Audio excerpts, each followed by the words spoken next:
무아 방일용 신부님은 점성정신은 하느님께서 특별히 우리 수도회에게 주신 선물이며 비결이라고 하셨는데요. 지금부터 그 독창적이고 동양과 서양이 만나는 그 자리, 그 점성정신을 좀 더 자세히 들여다보겠습니다. 참으로 수도 생활을 하고 싶은데, 영성 생활을 하고 싶은데 그 비결이 무엇인지, 그 비법이 무엇인지 궁금증을 가지고 궁구해보는 시간이 되었으면 좋겠습니다. 사부님은 점성정신에는 일반적 차원, 신덕 차원, 그리고 신비 차원, 이렇게 세 차원이 있다고 했습니다. 먼저 일반적 차원의 점성정신을 보겠습니다. 점성정신의 일반적 차원에서 강조되는 것은 매사에 정성껏 임하라는 가르침입니다. 그러나 매사를 정성껏 하려면 어떤 태도가 필요할까요? 어떤 사람이 무엇을 지금 열심히 정성껏 만드는 모습을 한번 떠올려 보세요. 이때 이 사람은 바로 지금 여기 하는 일에 온통 집중되어 있고 깨어있는 모습을 우리는 쉽게 상상할 수 있습니다. 마태복음 26장에 보면 예수님이 죽음을 바로 앞에 두고 겟세마니라는 산으로 오르셨던 사건이 묘사되어 있습니다. 37절부터 조금만 읽어드리겠습니다. 베드로와 제베데오의 두 아들을 데리고 가셨다. 그분께서는 근심과 번민에 휩싸이기 시작하셨다. 그때 그들에게 내 마음이 너무 괴로워 죽을 지경이다. 너희는 여기에 남아서 나와 함께 깨어 있어라 하고 말씀하셨다. 그런 다음 앞으로 조금 나아가 얼굴을 땅에 대고 기도하시며 여기까지만 읽겠습니다. 여러분들이 한번 끝까지 개인적으로 읽어주시기 바랍니다. 성경에는 이때 죽음을 목전에 두고 예수님이 공포에 휩싸였다는 표현도 나옵니다. 예수님이 기도하시고 3번을 제자들에게 돌아와 보면 제자들이 다 번번이 자고 있었죠. 그래서 예수님께서는 한탄을 하시며 하신 말씀이 있습니다. 유혹에 빠지지 않도록 깨어 기도하여라. 마음은 간절하나 몸이 따르지 못하는구나 라고 하셨습니다. 이와 같이 아주 중요한 순간에 육체적인 이유로든 심리적인 이유로든 인간은 깨어있기가 쉽지 않습니다. 비록 졸지는 않지만 맑은 정신으로 1시간도 깨어있기 힘듭니다. 여기서 맑은 정신이라는 것은 분심 없이라는 뜻입니다. 아니 10분도 분심 잡념이 없이 깨어있기가 힘든 것이 사실입니다. 예수님이 내 마음이 괴로워 죽을 지경이다 라고 말씀하신 그 상황에서조차 자고 있는 제자들을 볼 때 그것이 무척 어렵다는 것을 우리는 잘 알고 있습니다.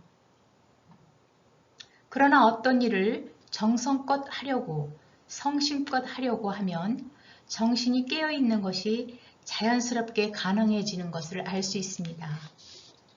그래서 창설신부님은 다른 영성가들처럼 저희들에게 깨어있으라고 주문하지 않고 그냥 매사를 정성껏 하라는 아주 쉬운 쪽으로 말씀하시며 명상적, 영적 효과를 누릴 수 있도록 창안하신 것이죠. 이 점이 저는 무척 놀라운 점입니다. 점성정신은 정성을 강조하는데 정성을 다하려면 점 같은 지금 여기 이 순간에 온전히 투신하고 몰입하는 자세로 임해야 하는 것입니다. 다시 말해서 이 점 같은 순간을 거룩하게 성화하라는 초대이죠. 이것이 일반적 차원의 점성정신입니다. 매사를 정성스럽게 라는 이 정성의 단어에서 성은 유학에서 많이 강조하는 정신입니다. 우리 사부님을 직접 뵙고 가르침을 받았던 연로하신 수녀님들의 말을 직접 들어보겠습니다. 수녀원 잡지인 순교의 맥에 실린 글이죠. 김정자 수녀님의 글을 소개해드리고 싶습니다. 한 번 내가 너무 정신이 없이 바빠서 수저의 순서를 바꿔놓고 말았다. 신부님께서는 조용히 나를 부르시더니 점성정신에 대해서 말씀해 주셨다. 대개 사람들은 작은 일을 할 때에는 소홀히 생각하여 적당히 해서 넘기려 하고 크고 눈에 드러나는 일은 굉장히 정성을 기울이지. 그러나 우리 수도자들은 그렇게 살면 안 돼요. 점성정신으로 기도하고 생활하지 않으면 하늘나라에 갈 수 없다는 것을 명심하고 라는 글입니다. 다른 글을 한번 또 소개해 드리겠습니다. 조연희 수녀님께서 쓰신 글인데요. 창설 신부님은 연세가 많이 드셨을 때에도 문을 열 때는 가만히 여시고 닫을 때도 아주 조용히 닫으셨으며 또 물건을 놓으실 때도 가만히 복도를 지나실 때도 얼마나 조용조용 다니시는지 우리가 깜짝 놀랄 정도다. 생활면에서 이런 모습만 보더라도 신부님께서 얼마나 점성정신을 몸소 실천하며 사셨는지 알 수 있었다. 라는 기록이 있습니다. 저도 창설 신부님의 얼굴을 직접 보면서 수도생활을 시작한 사람인데요. 신부님은 마르지도 않으시고 뚱뚱하지도 않으시고 그러나 약간 몸집이 있으셨습니다. 신부님께서 하도 조용조용하게 움직이셔서 신부님이 다가오는 것을 모르고 나타나시면 깜짝깜짝 놀랐다는 글들이 여기저기 많이 있습니다. 이것을 볼 때 신부님께서는 그만큼 걸음걸음 한순간에도 그 걸음에 그 몸 동작에 집중을 하셨던 것입니다.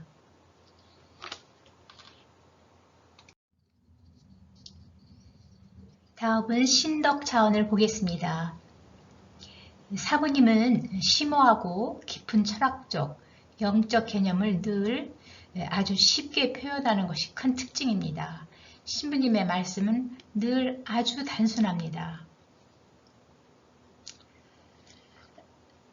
아주 작은 일에 충실하라고 신부님은 말씀하셨는데 보통 우리들은 큰 일, 의미가 있는 일, 가치 있고 귀하게 여기는 일을 하고 싶어 합니다. 그러나 영적 생활을 하려는 사람은 세상에 귀한 일만 하려는 데서 벗어나 일상에 평범하고 미천하고 점같이 작은 일에 충실하라고 가르치십니다. 그러나 여기서 문제가 단순하지는 않습니다. 말은 쉽지만요. 이렇게 일상의 평범한 일, 남이 알아주지 않는 일, 드러나지 않는 일을 충실하게 하려면 이것은 귀하고 저것은 천하다 라고 판단하는 그런 세상의 가치관으로부터 우선 자유로워져야 그렇게 할 수 있는 것입니다. 사실 세상의 가치관인 물질 우선주의 가치관으로 차 있다면 미소한 일, 하찮은 일, 미천한 일에 충실하게 하기가 어렵죠. 창설 신부님은 세상적 시각으로 자신과 남을 판단하지 않고 예수님의 시각으로 바라보는 것을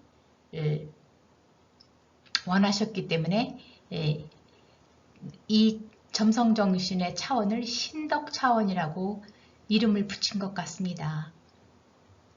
믿음의 기초를 가지고 예수님의 가치관을 전적으로 받아들여야만 점 같은 일, 미천한 일, 평범한 일에 충실할 수 있는 것이기 때문입니다.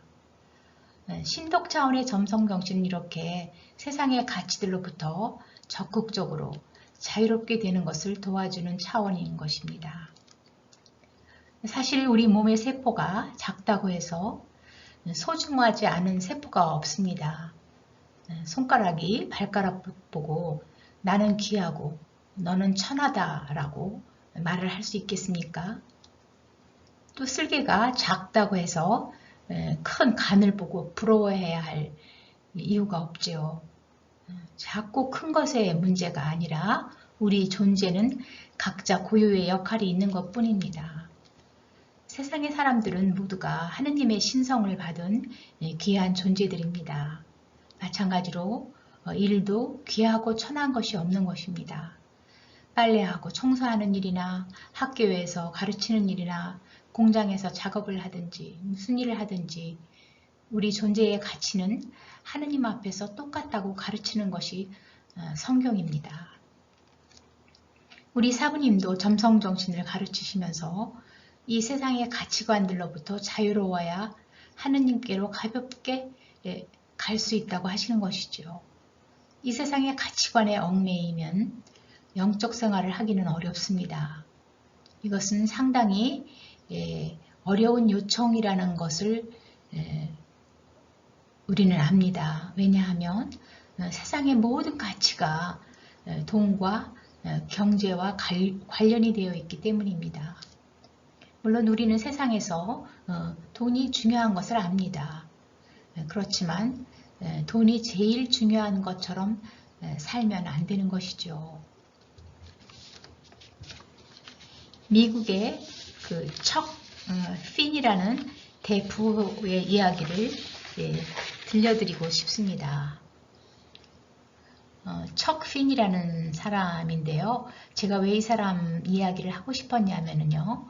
6.25 전쟁, 한국전쟁에 참여를 하였던 분이더라고요. 그래서 제 마음에 더 와닿았던 것 같아요. 나중에 동영상을 보내드리겠습니다. 척 핀이는 그 젊은 나이에 백만장자의 반열에 오른 사람인데요. 돈을 안 쓰는 사람으로 유명하였답니다. 그는 재계의 그 회식 자리에서조차도 늘 일찍 자리를 뜨기 때문에 사람들은 돈을 안 내려고 일찍 자리를 뜬다고 했고, 또 워낙에 검소하고 또 직원들에게도 철저하게 아껴서 쓰는 것을 강조한 사람이라 벌 줄만 알고 쓸 줄 모르는 아주 인색한 사람으로 재계의 평판이 나 있는 사람이었죠. 척 피니는 1997년에 그 면세점 매각 문제로 법정 소송에 휘말리게 되어서 그 압수수색을 당하게 되었고요. 수상한 비밀 회계 장부가 발견이 되어 큰 비난을 받았습니다. 무려 15년 동안이나 수억 달러가 비밀리에 지출이 된 것이 발각되고 돈을 빼돌렸다는 신문 보도가 있을 정도였습니다. 사람들은 그가 부정적인 방법으로 부를 축적했다고 생각하며 분노하고 돈밖에 모르는 인간이라는 비난들이 쏟아졌었죠. 그런데 얼마 후 뜻밖에도 조사 과정에서 이 돈이 다 극비밀리에 기부를 한 기부금이었다는 것이 밝혀졌던 것입니다. 무려 2,900회에 달하는 40억 달러라는 돈이 필리핀이나 베트남 같은 나라의 의료와 교육 분야에 도움을 주었다고 하는데, 그는 만약 기부를 언론에 알리면 기부를 끊겠다고 하면서 15년간 비밀을 유지해 왔던 것이죠. 척 피니는 세계적 대부호들이 기부를 할 수 있도록 만든 롤 모델이 되었고, 특히 미국의 빌 게이츠와 워렌 버핏이 자신들의 영웅으로 칭하는 사람이 되었습니다. 그는 가난한 집에서 이렇게 태어났다고 합니다. 그가 어린 그 소년이었을 때 일이었는데요. 어느 날 근처에 사는 그 임신한 여자가 당황해하면서 아기가 금방 나올 것 같다고 그 척 피니의 집에 찾아갔답니다. 그때 척 피니의 어머니는 자기가 마침 시장에 가려던 참이었으니까 차를 타고 함께 가자고 이렇게 해서 그 여자를 운전해서 데려다 준 적이 있었다고 합니다. 엄마가 돌아왔을 때 척피니는 엄마한테 물었답니다. 아까 왜 그 여자한테 거짓말을 했냐고요. 왜냐하면 엄마는 이미 시장에 다녀왔었다고 합니다. 그러니까 엄마는 이렇게 말해줬다 합니다. 도움이 필요한 사람을 마음 편하게 해주기 위해서 그렇게 말한 것이라고 하면서 선행을 할 때에는 드러나지 않게 아무도 모르게 선행을 해야 한다고 말했답니다. 이 어머니의 가르침은 평생 그의 모토가 되었답니다. 그는 어릴 때부터 길에서 무엇인가를 팔고 정말 이것저것 안 해본 것이 없을 정도로 하면서 그 돈 버는 재주를 익혔다고 하는데요.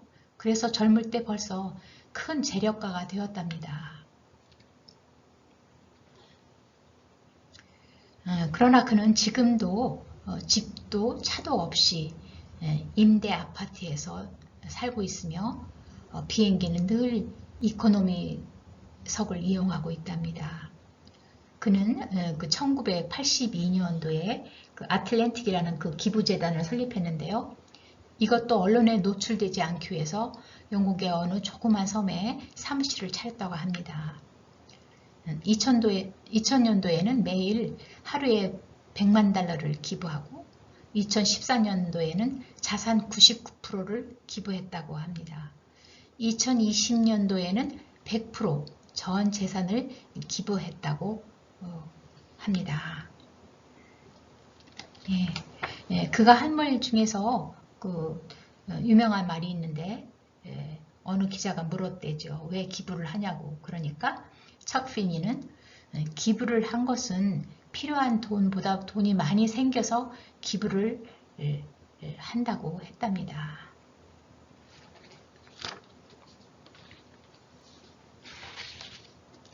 세상에는 많은 사람들이 돈보다 더 소중한 것들을 지켜나가는 사람들이 많습니다. 그래서 이 지구가 굴러가는 것이죠. 무아 방울영 신부님은 이렇게 말씀하십니다. 점성정신으로 사는 이는 조금도 크고 적은 것이 없다. 하느님과 얼마나 가까운가로 평가되니까 마음이 편하다. 무엇을 해도 마음이 편하다. 라고 아주 단순하게 말씀하셨습니다. 점성정신의 신비 차원을 보겠습니다. 점성정신의 신비 차원에서 창설 신부님은 우리의 마음을 온전히 하느님께 드리기를 가르치십니다. 예수님은 내 마음을 다하고 내 목숨을 다하고 내 힘을 다하고 내 생각을 다하여 주님이신 내 하느님을 사랑하여라 라고 말씀하시는데 루카복음 10장 27절 그리고 마르코복음, 마테오복음에도 함께 나와 있습니다. 이렇게 점성정신은 온 힘과 마음, 온 정신을 다하여 하느님을 사랑하라고 하는 예수님의 말씀을 특히 강조하고 있습니다. 창설 신부님은 아주 신비적인 심오한 말씀을 이 신비 차원에서 가르치는데요. 바로 이것입니다. 하느님이 점이시니 점처럼 작은 자 되는 것을 두려워하지 말라는 것입니다. 예수님께서 자신을 비우시고 십자가의 죽음을 선택하셨습니다. 비천하고 어리석은 인간처럼 점처럼 작아지시고 끝내는 자신을 무화하신 것을 본받아 점처럼 작아져서 끝내는 하느님처럼 안 보이게 되는 존재가 되라는 초대입니다. 신비 차원은 여기서 끝나는 것이 아니라 예수님이 빵이 되어 모든 이에게 나눠 먹히는 성체가 되는 신비에 대해서 알려줍니다. 즉 면역이 되는 신비가 이 신비 차원의 절정입니다. 면역모의 영성이 이 점성정신에 이미 깔려 있는 것입니다. 그래서 사부님은 점성정신이 영성생활의 시작이며 바탕이라고 하셨다는 생각이 듭니다. 이영숙 베드로 수녀님은 어느 날의 가문을 기억했습니다. 사부님께서는 시대에 따라 겪어야 할 전쟁이 5이 있다고 하셨는데, 첫 번째 전쟁은 가난과 굶주림과 헐벗음의 전쟁인데, 이 전쟁은 이미 조상들이 다 겪어냈다고 하셨답니다. 두 번째 전쟁은 과학전쟁으로 인간은 기계의 노예가 되고 마음의 자유를 누리지 못하고 불안 초조한 마음의 불구자가 많이 생길 것이라고 했죠. 지금 우리는 AI 시대, 인공지능 시대를 살고 있습니다. 앞으로 점점 더 많은 사람들이 일자리를 잃고 로봇들로 대체가 될 것입니다. 더구나 코로나 바이러스 때문에 비대면 시대가 더욱 앞당겨지고 언택트가 가속화되어 모든 것을 기계가 하는 세상이 이미 빨리 진행되고 있습니다. 세 번째 전쟁은 무역전쟁인데, 이윤 추구가 극대화되고 돈이 큰 권력이 되고 물질의 노예가 되는 세상이 올 것이라고요. 지금 특히 대한민국과 일본 그리고 중국과 미국이 무역전쟁을 치열하게 하고 있습니다. 네 번째 전쟁은 지식전쟁인데, 지식이 명예의 도구가 되고 권력주의가 팽배해져서 약자들이 보호받기가 힘들어지는 시대가 올 것이라고 하셨답니다. 마지막으로 5번째 전쟁은 앞으로 영적 전쟁 혹은 영신 전쟁의 시대가 올 거라는 것이죠. 그러면서 신부님은 이 전쟁에서 승리하려면 점성정신으로 무장하고 영적 교만에 빠지지 않도록 해야 한다고 말씀하셨답니다. 이 영적 전쟁에서 이기려면 점성정신으로 무장하려고 하셨는데, 창설 신부님은 점성정신은 마귀를 물리치는 총알이라고 하셨다는 것입니다.